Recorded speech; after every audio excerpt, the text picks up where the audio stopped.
But again, the United States surrendered to the 90-year campaign of denial by the government of Turkey.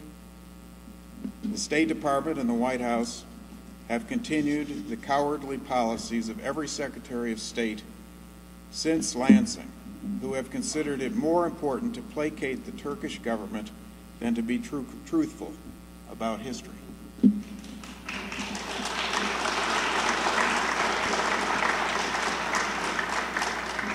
The tactics of genocide denial are predictable, and the Turkish government has used them all. Question and minimize the statistics. Attack the motivations of those who tell the truth. Blame out-of-control forces. Claim that the massacres don't fit the legal definition of genocide. That's one of my favorites because I'm a lawyer. Even though 1.5 million people are killed, how many people do you have to have killed for it to be a genocide? But the Turkish government today has 3 favorites. First, blame the victims.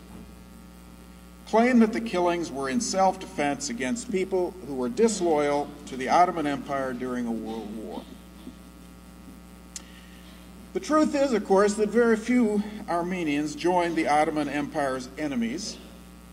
In fact, a lot of Armenians were in the Ottoman Empire's armies, and they were among the first to be killed. And certainly none of the women and children could have been in those armies that the Ottoman Empire was opposing, but they were murdered nonetheless.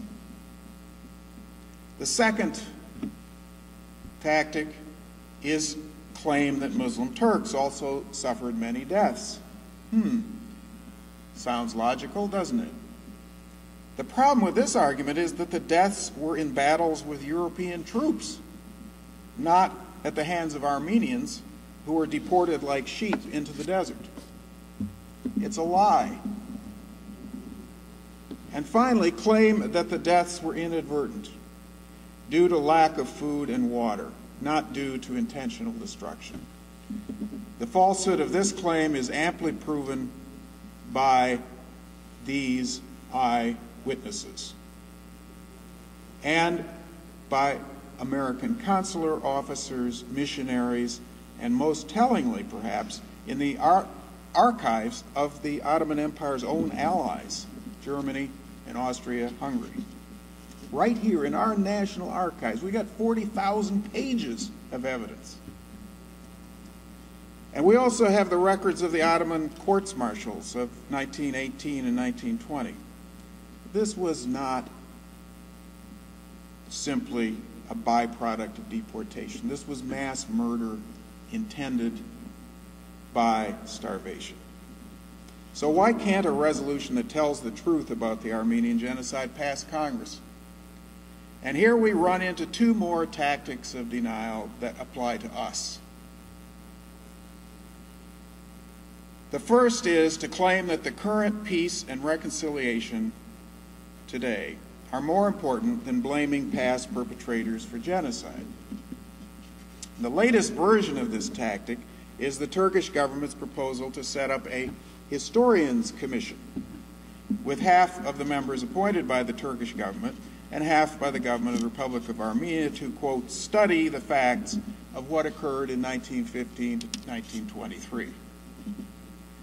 The problem with this proposal is that the Armenian Genocide has been thoroughly documented and studied by genocide scholars, many of whom are not Armenian, and the historical record is unambiguous.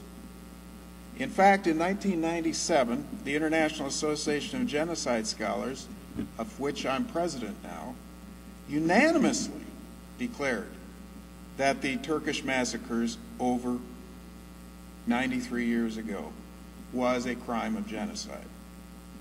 So a commission of historians would only serve the interests of Turkish genocide deniers.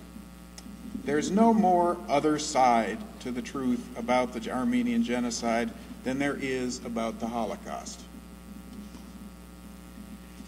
But unfortunately, we finally get to the big one.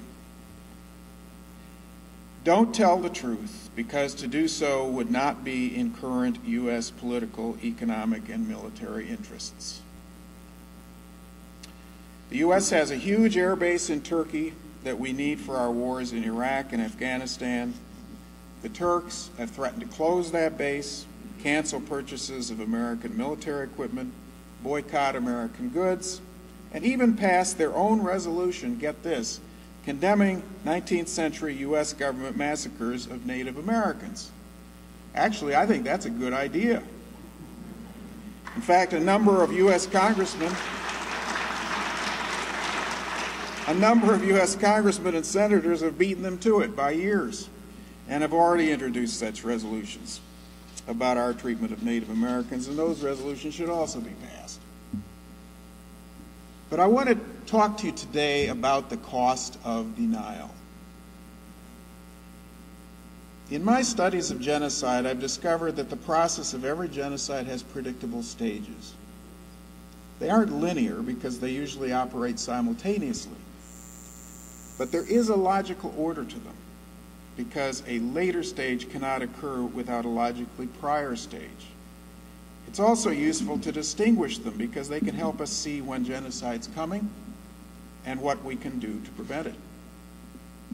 The first is classification, when we classify the world into us versus them. The second, symbolization, when we give names to those classifications, like Jew and Aryan, Hutu and Tutsi, Turk and Armenian. And sometimes the symbols are even physical, like the Nazi yellow star. The third is dehumanization, when perpetrators call their victims rats or cockroaches or cancer or disease. So eliminating them is actually seen as cleansing the society rather than murder. And by the way, I think that the term ethnic cleansing, which was invented by Slobodan Milosevic, should be struck from the vocabulary of human rights.